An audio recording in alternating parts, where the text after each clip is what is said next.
कांच की चूड़ियां। सर्दियों की एक सुबह थी। लखनऊ की गलियों में कोहरा इस कदर फैला था कि सामने खड़ा इंसान भी धुंधला दिखाई दे रहा था।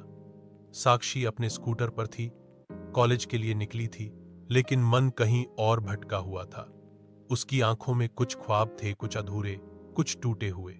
कॉलेज का पहला दिन था जब उसकी मुलाकात आरव से हुई थी। लंबा, संजीदा और शांत स्वभाव का लड़का। दोनों की पहली बातचीत एक डिबेट प्रतियोगिता के दौरान हुई थी। आरव की बातें साक्षी को चुपचाप सुनना अच्छा लगता था, जैसे उसकी हर बात में कोई खास गहराई हो। धीरे धीरे यह दोस्ती एक सुकून भरे रिश्ते में बदल गई।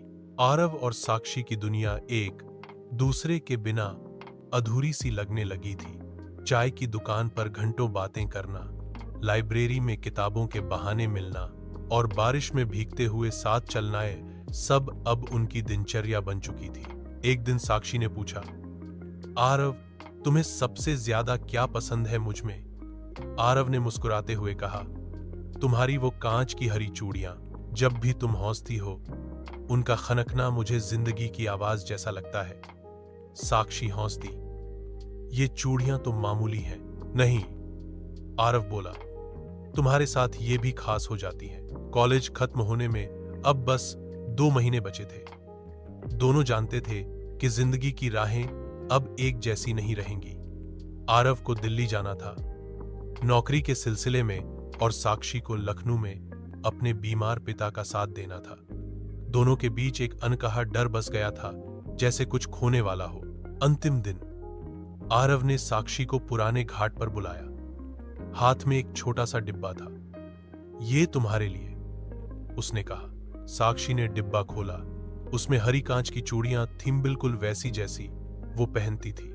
हर बार जब ये खनकेंगी तो समझना मैं आसपास हूं, आरव ने कहा। साक्षी की आंखों में आंसू थे। उसने आरव का हाथ थामा और बोली, मैं तुम्हें कभी अलविदा नहीं कहूंगी, क्योंकि जो दिल में होता है वो कहीं जाता नहीं। समय बीत गया।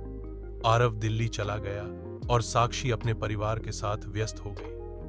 लेकिन हर रात जब साक्षी उन चूड़ियों को पहनती तो उसे आरव की बातें, उसकी आंखें और उसकी मुस्कान याद आ जाती। 1 साल बीत गया।